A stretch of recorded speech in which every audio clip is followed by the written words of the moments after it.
দায় চাপিয়ে দেওয়ার একটা কথা তো অনেক বেশি ভাইরাল হয়েছিল একটা প্রেক্ষাপটে, আপনারা জানেন সেটা।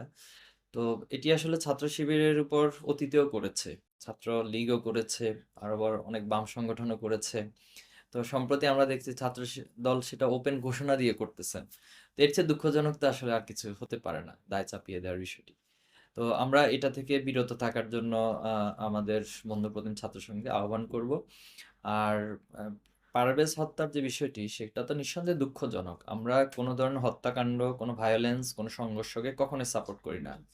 বিশ্ববিদ্যালয়ের রুলস রেগুলেশন রয়েছে, এবং সেটার আলোকেই যে কোনো জিনিস যদি কোনো ভুল বোঝাবুঝি হয়, কোনো অপ্রীতিকর বিষয় ঘটে থাকে, তাহলে সেটা বিশ্ববিদ্যালয় প্রশাসন সমাধান করবেন, সেটা সুষ্ঠুভাবে সমাধান হোক, এটা আমরা চাই।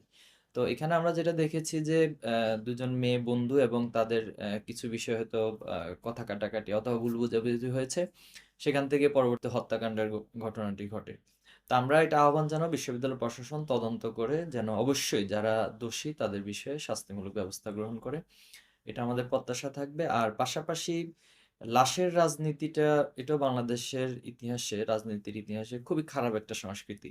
তো এখান থেকে বের হয়ে আসতে হবে। আমরা বারবার যে বিষয়গুলো বলার চেষ্টা করছি, আসলে 5ই আগস্টের স্পিরিটটা যদি আমরা ধারণ করতে না পারি, লালন করতে না পারি, বা রাজনীতিতে সেটা ইমপ্লিমেন্ট ঘটাতে না পারি, তাহলে আসলে আগের সেই ধারাটাতেই আমাদেরকে ফিরে যেতে হবে, অথবা আমাদের এত শহীদ, এত রক্তের যে আমাদের একটা দায়, সেটা নিঃসন্দেহে আমরা শোধ করতে পারবো না। তো এই জন্য আমরা সবার প্রতি আহ্বানগুলো জানাবো, ক্যাম্পাসগুলোতে সুন্দর একটি নিয়মতান্ত্রিকতার মধ্য দিয়ে চলবে, এবং ক্যাম্পাস প্রশাসনকে আরো অনেক বেশি অ্যাক্টিভ হইতে হবে।